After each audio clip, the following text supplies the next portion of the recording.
Bienvenue dans le nouveau chapitre de géométrie dans l'espace. Dans ce chapitre, nous allons travailler essentiellement avec des vecteurs, c'est pourquoi nous commençons par faire quelques rappels. Un vecteur, c'est un objet mathématique qui caractérise une translation.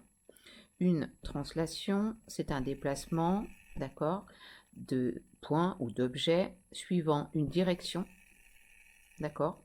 Donc ici, une direction, c'est celle de la droite AB. Attention, dans une direction, contrairement à la langue française, il n'y a pas de sens.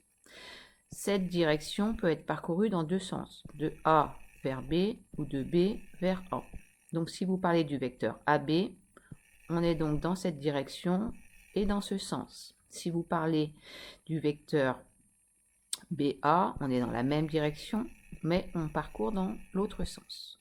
Il faut donc préciser la direction, le sens et la longueur. Alors la longueur d'un vecteur, ça s'appelle la norme d'un vecteur et ça se note comme ça avec une double barre.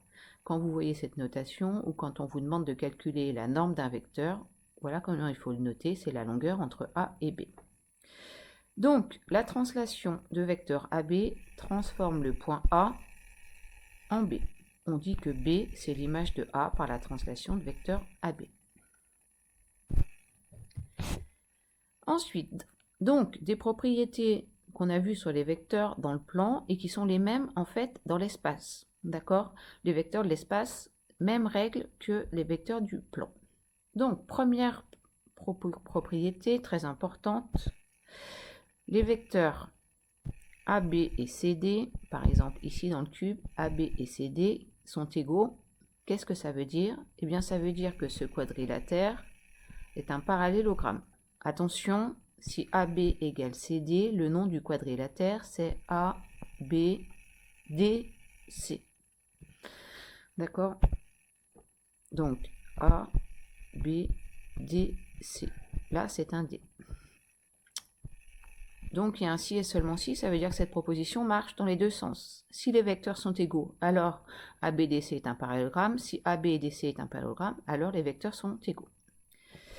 De la même manière, cette relation, le vecteur AB plus le vecteur AC.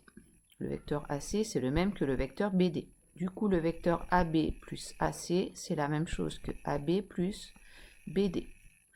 On part donc de A, on va en B, puis en D. Finalement, on a été de A en D. Donc le vecteur AB plus AC est égal à AD, D étant le point tel que ABCD est un parallélogramme.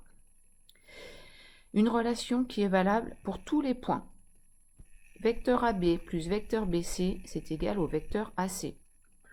Une comparaison assez classique est une histoire de vol avec des aéroports. Si vous allez de Amsterdam à Barcelone, puis de Barcelone à, je ne sais pas moi, à Compiègne, eh bien c'est la même chose que si vous allez de A à C. On est d'accord que c'est archi faux en longueur. Cette longueur plus cette longueur n'est pas égale à celle-ci. L'égalité n'est vraie que pour des vecteurs. D'accord? Si vous prenez un vol direct ou un vol avec correspondance, vous allez bien du point A au point C. On ne parle pas de la longueur. Alors, autre propriété très importante. Si on a des vecteurs, comme ceci par exemple, qui ont la même direction. Regardez, les droites D et D', elles sont parallèles, d'accord? Ils ont la même direction. Attention, ils n'ont pas le même sens. Il y en a un qui va dans ce sens-là, l'autre dans l'autre sens. Donc, s'ils ont la même direction, ça porte un nom, d'accord? Au lieu de dire que les deux vecteurs ont la même direction, on dit que les vecteurs sont collinéaires. Donc, définition, U et V sont collinéaires si et seulement si U et V ont la même direction. Attention à ne pas confondre sens et direction. Propriété qui va être très utilisée dans la suite du chapitre. Qu'est-ce que ça veut dire qu'ils ont la même direction? Eh bien, ça veut dire que il existe un réel K tel que l'un peut s'exprimer comme K fois l'autre.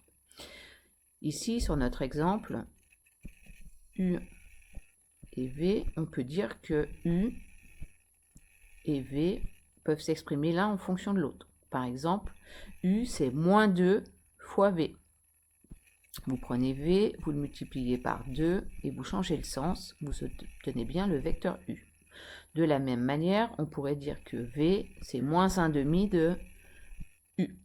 Le moins vient du fait qu'ils n'ont pas le même sens et le 1/2 vient du fait que la longueur ou norme du vecteur U est 2 fois celle de V, où V est la moitié de la norme de U.